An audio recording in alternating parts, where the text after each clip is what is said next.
지금 중국에 좀비 기업이 많은데, 자, 그러면은 중국의 좀비 기업이 3,500개나 있는데 왜 정리가 안 되는지 아세요? 이게 무너져야 될 거 아니에요. 이 기업들이 망해야 정부가 거기다가 죽지 말고 살라고 보조금 내는 걸 끊어버릴 수 있잖아요. 그건 정부도 재정 지출이 주니까 재정이 건전해야 된다고. 근데 왜 못 끊고 계속 중국 좀비 기업에게 돈을 주고 있냐예요. 여러분 한번 댓글 한번 달아보실 수 있겠습니까? 왜 중국은 좀비 기업을 끊지 못하는가?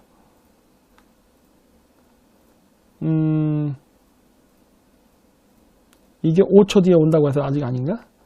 좀비 기업은 돈 세탁. 아, 그것도 있어요. 맞아요. 실업률. 그것도 있습니다. 폭동. 맞아요. 그런 거 있어요. 연쇄부도 방지. 맞아요. 다 맞아요.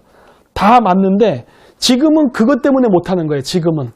대량 실업. 그 다음에 그거에 대해서 농민공예행 폭동. 그 다음에 이런 것 때문인데 그 이전에 왜 좀비 기업이 안 매느냐? 이 좀비 기업의 CEO가 다 당 간부의 자식이거나 본인이에요. 자기 거야. 그러다 보니까 어떻게 된 거예요? 아니, 내 기업이 부도가 나면 되겠어? 그거예요. 아, 여기서 돈 버는데. 야, 은행. 일로 와봐, 일로 와봐. 우리 기업에 돈 부족하니까 당장 1,000만 원 집어넣어. 이런 식으로 했다고요. 이래도 좀비 기업이 안 망하고 계속 유지가 된 거예요. 유지가 되다 보니까 그 기업에 일하는 사람들은 잠재적 실업자가 될 수 없게 된 거예요. 그 숫자가 지금 3,500개의 기업으로 존재하는 거예요. 이거 확 망하면 어떻게 돼요? 어마어마한 실업자가 되니까 이제는 빼도 박도 못하고 할 수 없이 주는 거예요. 이제는. 네. 이 관시가 이래서 무서운 겁니다. 이 관시 좋아하면 안 돼요. 기업 경영은 합리적으로 해야 되는 거예요. 한국 사람들이 중국에서 사업할 때 관시가 중요하다면서 실질적인 경영 효율이라든가 수익성은 고려하지 않았다고요. 왜냐? 중국 문화 자체가 그러니까. 그래서 그냥 그 문화에 편승했다가 같이 박살나게 생겼죠, 지금. 자, 그래서 좀비 기업이 파산되면 어떻게 되느냐? 대량 실업 사태 오죠. 당연한 거고. 그리고 그런 기업들이 돈도 안 갖고 자빠지면 어떻게 돼요? 은행이 부실해집니다. 왜? 돈 빌려줬는데 이놈이 돈도 안 갖고 부도가 났네? 은행도 같이 망할 가능성이 생겼어요. 그리고 지방의 재정이 악화되죠. 왜? 그 지방에 그런 기업들 무너지게 되면 실업자 양산되면 법인세 못 걷죠. 또 국민들 실업자 됐으니까 세금 못 내죠. 오히려 거꾸로 구제금융 나가야 되고 재정 악화되죠. 그러니까 이제부터는 중국 정부가 멈추지 못하고 나가는 거예요. 이게. 이런 것도 사실 만들어낼 수 있습니다. 중국 경제는 이렇게 원래 망한 게 디자인이 돼 있었어요. 비공개 강의 때 오신 분들은 제가 많이 얘기를 했어요. 중국 경제는 이제는 숨만 쉬어도 망합니다. 왜? 어마어마하게 많은 고정 지출 비용이 있어요. 이거, 그 다음 고속철도 사업, 1대1로 등등. 고정 지출이 생겼어요. 그리고 또 이제 중국 기업이 어떠한 정도의 지금 문제가 생겼느냐. 이거는 그 중국 그 신문 방송에서 나오는 건데 중국의 일종의 그 네이버 같은 회사입니다. 지식 검색하는 그 지호 기업이 있는데 20% 인원을 감원했대요. 한 1,500명 정도가 일을 한다는데 20% 한 300명 정도가 감원됐답니다. 그리고 삼성의 천진법인이 폐쇄됐대요. 거의 9,000명 정도가 있었대는데 폐쇄됐답니다. 뭐 이것뿐만이 아니죠. 그 외에 다른 많은 외국 기업들이 있잖아요. 이게 다 철수하면서 외국 기업들을 중국 애들이 남이 나라 기업 기술을 훔쳐먹은 다음에 자국 기업들 뭐 예를 들어 반도체라든가 스마트폰 회사 키우겠다고 자기네 기업 키운다고 하다 보니까 경쟁 외국 기업들을 막 죽여버렸거든요. 그러다 보니까 어떻게 했어요? 그 외국 기업에 일하던 중국인 직원들이 해골당하게 됐다고. 삼성전자 천진법인만 그런 게 아니라 다른 많은 외국 회사들 법인들도 폐쇄됐어요. 사업 철수한 거예요. 더러워 개새끼들하고. 그리고 가장 많은 거는 대만이었습니다.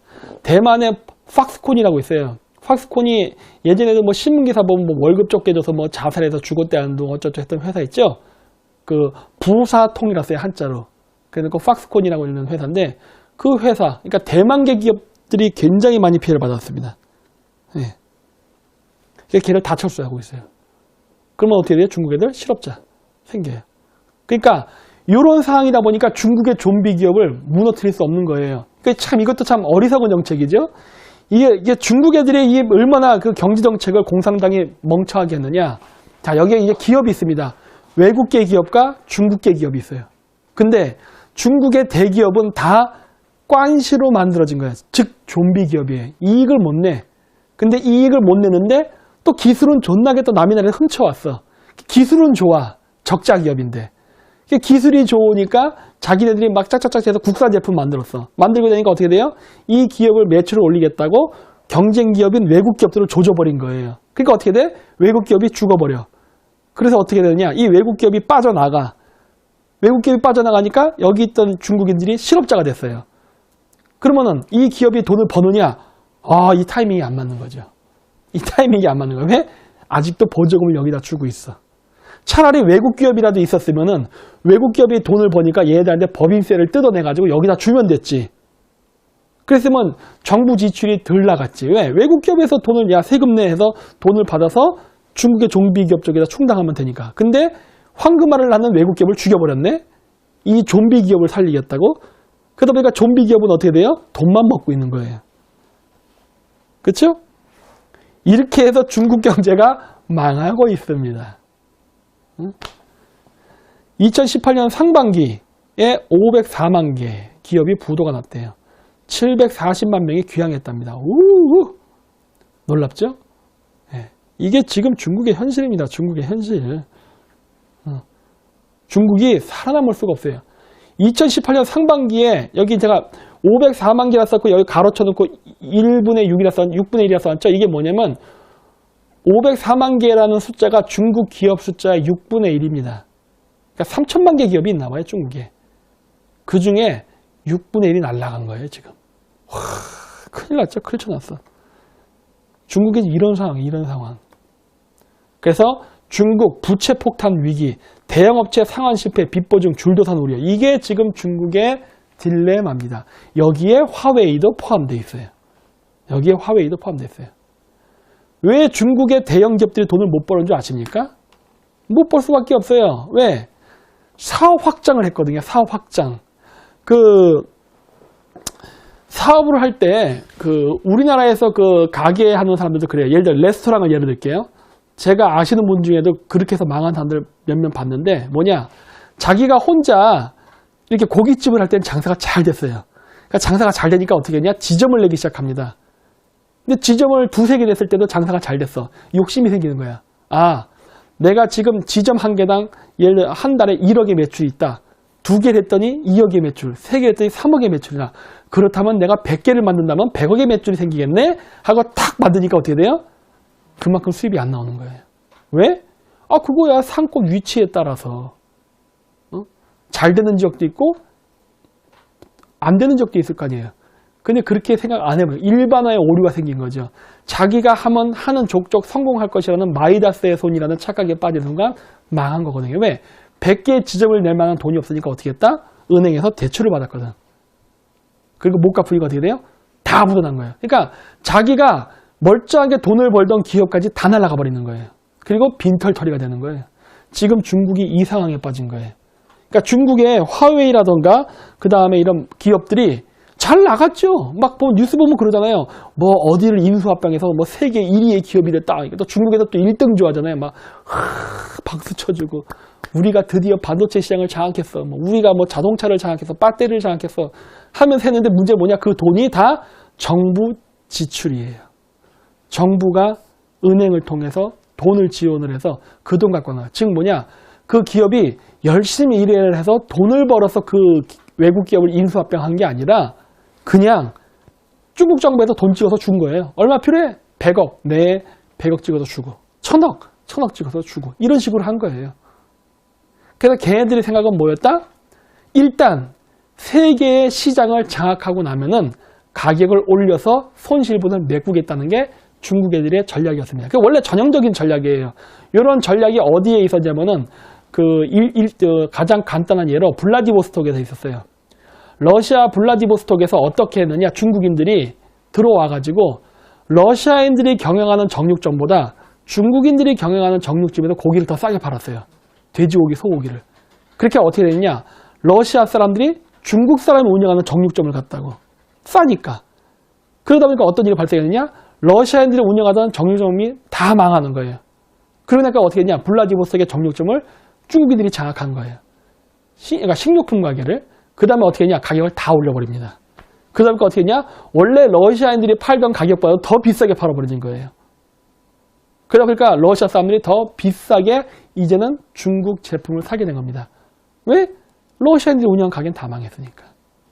그래서 중국이 손실분을 그렇게 메꾸려는 게 전략이에요. 근데 문제는 뭐다? 미국이 가만히 기다렸다가 뭘 좀 해볼까 하니까 스톱한 거예요. 야야야, 너 반칙했네, 이렇게 한 거예요. 그러니까 중국이 돈만 왕창 쏟아넣고 이제부터 돈을 막 벌려고 하는 그 시점에 미국이 탁 단지를 건 거예요. 불법 행위하지 마, 이렇게. 그게 지금 미중 무역 협상이에요. 그래서 제가 그때 그 얘기를 했던 거예요. 화웨이는 미국한테 넘어갈 수 있다. 지금은 어마어마하게 화웨이 기업이나 이런 게 수지 타산이 별로 안 좋지만은 앞으로 좋아질 겁니다. 왜? 세계를 많이 장악했으니까. 근데 이제 돈 좀 벌어볼만 하니까 미국에서 딴지를 건 거예요. 야야야, 이 지적재산권에 문제가 있어, 이런 식으로. 그럼 화웨이 기업이 버티겠어요? 지금 기업 부채 보셨죠? 어마어마한 기업 부채를 갖고 있다니까. 미국이 이런 식으로 계속 쪼잖아요. 기업 망합니다. 예, 기업 망해요. 기업 망하면 어떻게 돼요? 그러니까 트럼프가 관세를 올렸잖아요. 이게 신의 한 수거든. 왜 신의 한 수냐? 아까 그래프 보셨죠? 여기 보시면은 이렇게. 요거로 보자. 중국 부채의 상당 부분이 기업 부채거든. 따라서 미국이 공격할 타겟은 그 부동산을 공격해서 뭐 중국 국민들의 뭐 가계 대출을 부실하게 한다. 아니면은 뭐 금리를 인상시켜서 뭐 중국 정부의 외환 보유고를 뭐 빼낸다. 뭐 이런 게 아니라 관세를 올려서 중국 기업들의 수지 타산을 악화시키면은 전체 GDP의 167.6%에 해당하는 이 부분이 날아가는 거예요. 와, 신의 한 수죠, 진짜. 와. 그러니까 중국도 이 부분은 생각 못 했던 거예요. 그냥 외환 보유가 달러 많이 보유하고 금 많이 보유하고 이런 식으로 해서 미국 국채 많이 보유한 다음에 미국이 시비를 걸면은 뭐 미국 국채를 팔아서 뭐 타격을 주겠다. 뭐 이런 식의 생각만 했었는데 전혀 생각지 못했던 기업 부채를 갖다가 미국이 건드린 거예요. 놀랍죠? 그러니까 트럼프가 머리가 좋긴 좋아. 이런 걸 보면은. 상당히 고도의 전략을 쓴 거예요. 아무도 이 부분을 예상 못했어요. 네. 그래서 블룸버그는 11일 민간 투자 회사 중 중국 민성투자그룹이 채권자들에게 지난 1일까지 갚기로 했던 30억 위안, 약 4,970억 원을 지불하지 못했다고 이 사안을 잘 아는 소식통들을 인용해 보도했다. 이거 보세요. 원금 상한 들어갔거든, 원금 상한. 2019년 2월이잖아요. 자, 있잖아요. 2019년 3월서부터 해서 중국의 많은 기업들이 원금을 상환해야 돼. 빚 갚아야 돼요, 원금. 근데 여기 보시면은, 민간 투자 회사 중 민성 투자그룹이라는 이 회사가 원금 못 갚아서 지금 부도났다는 거예요. 그리고 뭐 또 다른 소식통들은 지난해 중국에서 두 번째로 큰 규모의 디폴트를 낸 민간 에너지 기업 원타임 에너지가 지난주 부채 상환 계획을 지키지 않았다고 전했네. 이게 망하겠네. 그렇죠? 이게 3월서부터 해서 계속 줄줄이 들어옵니다. 자, 근데 중국과 적대적인 서방의 투자자들이 뭐 중국이 이렇다 해서 그래 뭐 이해해. 원금은 뭐 한 내년에 갚어. 이럴 것 같아요? 안 한다니까. 야, 당장 갚어 그런다고요. 안 갚어? 부도. 이렇게 한다고요. 왠지 아세요? 중국이 나름대로 만들어놓은 알토란 같은 기업들이 있습니다. 그러니까 제가 얘기했잖아요. 중국이 무조건 적자 기업만 있는 건 아니라니까. 정말 돈을 벌 수 있는 기업들이 있어요. 그 중에 하나가 또 물론 화웨이이기도 해요. 근데 아니 저 화웨이 같은 기업 저거 잡아먹으면은 날로 들어오는 게 얼마나 많은데 그동안 중국이 자기 돈 써가고 중국 여자들 갖다 붙여주고 성접대 해가고 온갖 짓을 다 해가지고 아프리카 시장 장악했지, 남미 시장 장악했지, 유럽 장악했지, 뭐 한국 다 깔아놨는데 화웨이 기업이 지금 뭐 이렇게 갚아야 될 기업 부채 이런 게 있는데 그걸 미국이 그래 이해해 5년 뒤에 갚어 이럴 것 같아요? 너 지금 인프라 잘 구축했으니까 뭐 이거 돌리면은 돈 벌겠네? 그럼 5년 뒤에 갚어 이럴 것 같아요? 아니죠. 이게 웬 떡이야? 이러는 거죠. 미국 입장에서는. 이게 웬 떡이야? 잡아먹으려고 그러지. 그쵸? 먹을 거예요. 그냥 먹어. 응? 이런 식으로 미국한테 이번에 많이 뺏길 겁니다. 많이 뺏길 거예요. 많이 뺏기고 나면 미국이 어떻게 하는 거예요? 중국인 직원들 해고는 안 하겠다. 이러고 끝나는 거예요. 걱정하지 마. 회사는 나한테 넘겨. 그러면 직원 해고 안 한다. 내 말 안 들어? 니네 기업 부도내버릴 거야. 그럼 어떻게 돼? 그 직원들은 해고를 당해요. 그러면 중국에 수천만의 실업자가 양산돼요. 그럼 시진핑 정권이 버틸 것 같아요? 농민공들이 가만히 있겠어? 목숨줄이 끝났는데? 그렇죠. 선택해야 해요. 어떻게 할래? 기업을 나한테 넘길래? 아니면은 끝까지 저항하다 다 뒤질래? 이거예요. 그렇죠? 어차피 중국이 집니다. 이거는. 미국이 알기 때문에 이렇게 하는 거예요. 지금. 그래서 중국의 디폴트 규모는 지난해 1,200억 위안, 약 19조 8천억 원에 육박했다. 전년보다 4배 이상 증가했대요. 2018년보다 2019년 4배. 오, 큰 돈이네. 그리고 거미줄처럼 얽혀있는 기업, 중국 기업 간 빚보증 문제도 위협을 키우고 있다. 아, 요거는 제가 2년 전부터 제가 강의했던 비공개 강의에 오신 분들은 아마 제 다물 프로젝트 들을 때 아셨을 거예요. 이걸 제가 뭐라 불렀느냐? 미국은 중국의 금융연한계를 만들고 있다는 식으로 내가 얘기했어요. 미국은 중국에서 금융적벽대전을 일으킬 것이다. 그리고 그 금융적벽대전을 효율적으로 일으키기 위해서는 연한계가 필요하다. 그거를 내가 금융연한계란 말을 썼고요. 그게 지금 이 얘기예요. 응? 박살나고 있는 거죠. 지금 박살나고 있어요. 그중 비교적 탄탄한 기업으로 뽑혔던 상중다하이가 지난해 8월 법원에 제출한 서류에 따르면 이 회사는 14개 업체를 위해 순자산의 48%에 해당하는 규모의 빚보증을 졌다. 음매. 이거 보세요. 이게 바로 금융연한계입니다. 멀쩡한 기업까지 다 같이 막아는 거야. 그러면 자 보세요. 요거 문장 굉장히 재밌네. 산둥다이허라는 회사가 뭐 영업수지가 좋은가 보네? 그러면 예를 들어서 이 회사가 부도나면 미국은 이거 먹겠네. 그리고 요 자회사 14개는 부도 처리하겠죠. 왜? 적자되는 기업을 미국은 왜 안고 있어? 돈 되는 산둥하이어만 딱 갖고 나머지 14개 에라 뒤져라 그러겠죠. 큰일 났네.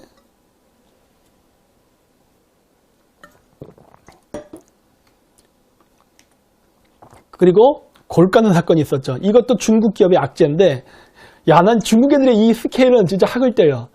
그 강물 수질 오염을 조사하는데 생수로 조작했답니다. 우리나라에서 이런 생각을 할 수 있는 공무원이 있을까?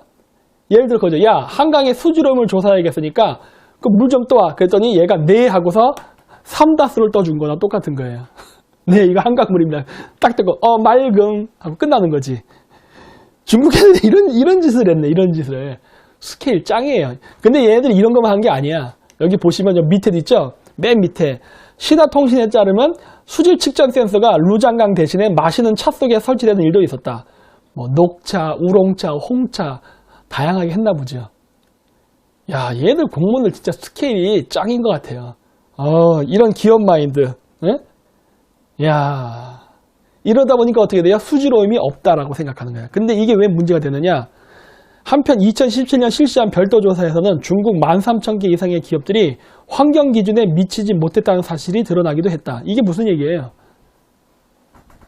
중국 기업들이 환경 문제 때문에 문을 닫을 수도 있다예요. 환경 문제 때문에. 그러니까 중국 기업들이 지금 여러 악재가 있어요. 지금 수출 악재, 지적재 사건 악재, 수질오염, 이거 환경오염, 대기오염 다 포함해서. 응? 망해요, 망해, 그냥. 이게 안 돼요. 그래서 중국 기업들이 지금 굉장히 어려운 상황에 있어요. 예. 근데 이런 기업 망하면 어떻게 된다? 대량 실업자가 생긴다. 그리고 중국 제조업의 매출액 증가율을 보십시오. 빨간색이 국영기업이에요. 국영기업이 중요합니다. 왠지 아세요?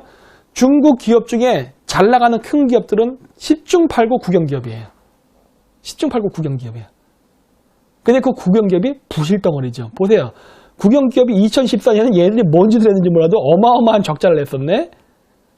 근데 어쨌든 2014년 이후로는 국영기업은 계속 적자로 가고 있네요. 그리고 나머지 회색, 전체 기업이잖아요. 중국 전체 기업의 매출액이 안 올라가고 있네? 뚝뚝 떨어지고 있네? 이런 게 보이는 거예요. 중국 기업이 돈을 못 버는구나 하는 게 보이는 거예요. 중국 기업이 뭐 세계를 뭐 확장하네 뭐하네 막 하네. 그럼 뭐예요? 빚 좋은 개살구지. 그게 왜? 빚으로 하는 거니까. 자기가 열심히 일을 해서 돈을 벌어서 하는 게 아니라 막 대출 끌어다가 그냥 한 거란 말이에요. 전부 빚으로 한 거예요. 그러니 매출이 안 오르지. 수지타산이 안 맞고. 그리고 이자 날라갔죠. 이자를 못 갚을 정도가 돼가고 있죠. 중국 기업이. 아주 위험해요. 지금. 영업이익 증가율 마찬가지죠. 밑으로 다 떨어져야 돼요. 국영기업 보세요. 이것도 2013년 이후, 2014년 이후 뭔 일이 있었나 봐 다. 2014, 2015, 2016 다 마이너스로 가요. 근데 이 2014라는 숫자는 조금 의미는 있습니다. 2014라는 숫자가. 여러분 그 중국 GDP 통계를 보면 중국 외환보유고 양이 2014년에 이렇게 떨어집니다. 제가 예전 뉴스타운에서도 옛날 때 방송에서 한 적이 있어요. 중국 경제 얘기할 때. 외환보유고가 이렇게 가다가 뚝 떨어진 데가 2014년이에요. 그때 조지 소로스가 그때 중국에 대해서 금융공격했을 때일걸요. 근데 미국이 이겼다라고 많이 보도했는데 안 이긴 것 같아. 왜? 그 이후로 중국의 기업들의 영업 실적이 뚝 떨어졌어요. 그렇죠? 중국은 상처뿐이 영광인 것 같아. 그러니까 그 전쟁에 이거 마치 그런 거죠. 토요토미 히데요시가 조선을 침략한 상황과 똑같은 거죠. 조선이 일본을 이기긴 했지. 임진왜란에서. 이기면 뭐해? 도공 뺏겼죠. 우리 전체 인구의 절반이 다 죽어버렸죠. 국도 다 황폐화돼 버렸죠. 상처뿐인 승리였잖아. 그런 것 같다는 느낌이 딱 드는 거예요. 지금의 중국을 보니까 아니 소로스를 이기면 뭐해? 중국 기업들 다 박살났네. 이렇게 되는 거예요. 이야, 예, 어마어마하게 박살났어요. 그러니까 중국이 별로 돈을 못 번 거예요. 별로 돈을. 계속 그렇게 상태야. 그렇게 상태. GDP의 3대 요소 중에 가계, 기업, 정부 중에 가계, 개인 소비 거의 중국에 없는 거 아시죠? 이거 고려사항이 아니라고. 그 다음에 정부예요. 근데 정부가 돈을 버는 건 아니잖아. 정부는 세금을 받아서 운영하는 거잖아요. 그 세금이 누구한테 와요? 국민, 즉 가계, 그 다음 기업. 이쪽에서 오는 거잖아요. 근데 아까 얘기했죠? 개개인의 국민은 소득이 별로 없기 때문에 이게 낮다고. 결국 정부 지출도 누구에 의존하냐? 기업이에요. 그러니까 거시경제학 3대 요소 중에 중국에서 가장 큰 비중을 차지하는 게 기업인데 기업이 가장 부채가 많으니 가계와 정부의 수입이 늘어날 리가 있겠어요? 그렇죠?